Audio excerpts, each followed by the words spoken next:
Para pemirsa Gerbek Sinau, saya masih berada di tempat pelaksanaan vaksinasi pelajar di SMP Negeri 8 Kota Yogyakarta.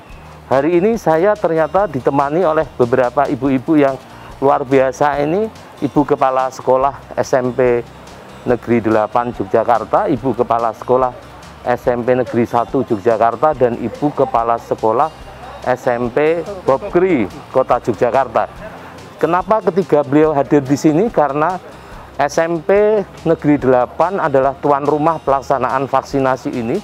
Sementara kedua beliau, SMP Negeri 1 maupun SMP Bob Kri Kota Yogyakarta, sebagai peserta vaksinasi. Jadi kedua beliau memobilisir siswa-siswanya untuk melakukan vaksinasi dengan tempat di SMP Negeri 8 ini.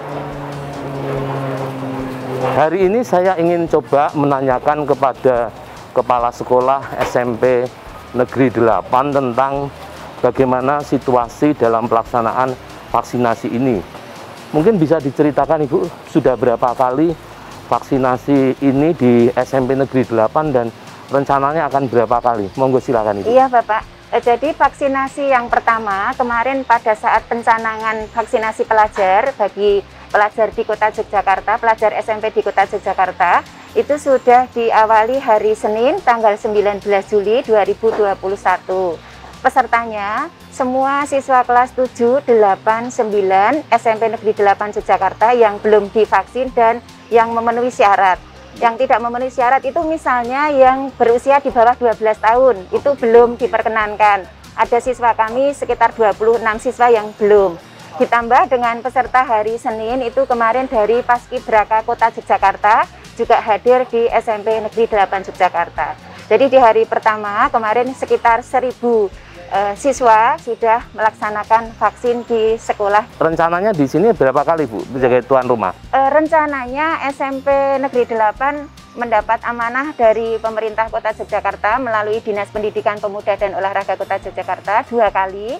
Yang pertama sudah kita laksanakan di hari Senin, yang kedua pada hari ini bersama teman-teman Ibu Niken, Kepala Sekolah SMP 1 dan Bu Aton dari SMP Bob Kri 3. Ini siswa totalnya tadi sekitar 1055, ditambah dengan siswa SMP 8 yang pada saat hari Senin kemarin berhalangan untuk hadir, kami mintakan juga hadir sekarang di hari Jumat ini. Jadi luar biasa di SMP Negeri 8 ini rupa-rupanya bisa menjadi tempat kolaborasi dengan SMP Negeri 1 maupun SMP Bob Kri 3. Dari SMP Negeri 1 ada berapa siswa Ibu yang direncanakan untuk divaksinasi di tempat ini Bu? 780-an siswa, tetapi yang sudah fix terdaftar hanya sekitar 600-an siswa. Kenapa ada perbedaan antara yang direncanakan dengan yang fix terdaftar? Karena ada permasalahan-permasalahan. Kemarin ada JSS dari wali kelas yang tidak bisa untuk mendaftar. Kemudian ada juga yang antara NIK, ketika NIK-nya dimasukkan namanya berbeda dengan anaknya, itu juga ada permasalahan-permasalahan seperti itu. Selain itu juga ada siswa-siswa yang sudah vaksin, divaksinkan oleh tuannya, dan ada yang tidak memenuhi syarat karena habis positif COVID, ya juga ada.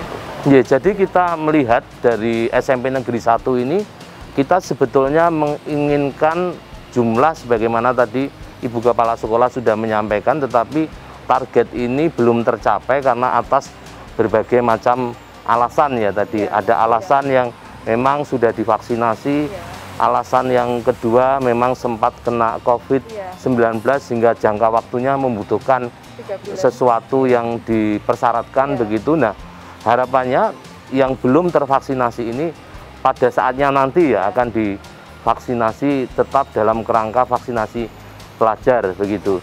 Kalau dari SMP Bob Kri 3 seperti apa Bu? Jumlahnya berapa ini Bu? 276. 276. Nah, yang tervaksin hari ini 250. Karena sebagian itu yang 26 itu di bawah, ada yang sudah vaksin 19, melakukan mandiri, kemudian yang selebihnya kurang dari 12 tahun. Kurang dari 12 tahun. Iya. Nggih, matur nuwun Ibu. Jadi satu hal lagi pemirsa Grebeg Sinau, bahwa salah satu aturan vaksinasi bagi pelajar adalah usianya minimal 12 tahun. Jadi kurang dari 12 tahun tidak termasuk dari kriteria untuk diberikan vaksinasi bagi pelajar. Mungkin dari Pak Dedi sebagai Sekretaris Dinas Pendidikan Kota Yogyakarta, melihat sementara pelaksanaan vaksinasi di sini seperti apa, Pak? Jadi pelaksanaan vaksinasi kami menilainya relatif lancar, Bapak. Lancar dalam pengertian yang pertama, anak-anak itu diantar ke sini oleh orang tuanya. Artinya mereka mendapat izin dari orang tua untuk melaksanakan vaksinasi. Yang kedua, dari sisi pelaksanaan yang diorganisir oleh Bu Retno selaku Kepala SMP 8, itu sudah disiapkan tempat yang memadai. Baik itu untuk proses antrian di belakang ini maupun untuk di meja-meja dan nanti dilaksanakan vaksin sampai ke observasi. Itu sudah disediakan dengan baik. Yang ketiga, dari sisi petugas. Petugas ini merupakan gabungan, ada yang ditugaskan dari masing-masing sekolah, tetapi kita juga mendapat bantuan dari relawan, Bapak, dari Poltekkes memberikan bantuan berupa para medis yang itu bertugas di meja-meja. Sehingga dengan demikian, dengan adanya kolaborasi dan sinergitas antar lini ini, kemudian pelaksanaan vaksin ini kami anggap berjalan dengan lancar. Saya kira itu, Pak. Jadi Pak Dedi, Sekretaris Dinas Pendidikan, mengatakan secara umum berbagai prasyarat pelaksanaan vaksinasi pelajar sudah berjalan dengan baik. Bahkan beliau tadi mengatakan ada satu hal penting, bahwa aspek kerelawanan juga muncul di sini karena tim petugas yang melaksanakan vaksinasi pelajar ini juga melibatkan relawan dari Poltekkes. Jadi ini menunjukkan bahwa kesadaran penanganan COVID-19 di Kota Yogyakarta bukan hanya milik pemerintah daerah saja, tetapi milik seluruh masyarakat, termasuk dalam hal ini relawan penanganan COVID-19. Selanjutnya kita nanti akan melihat gambaran tentang pelaksanaan vaksinasi pada segmen berikutnya.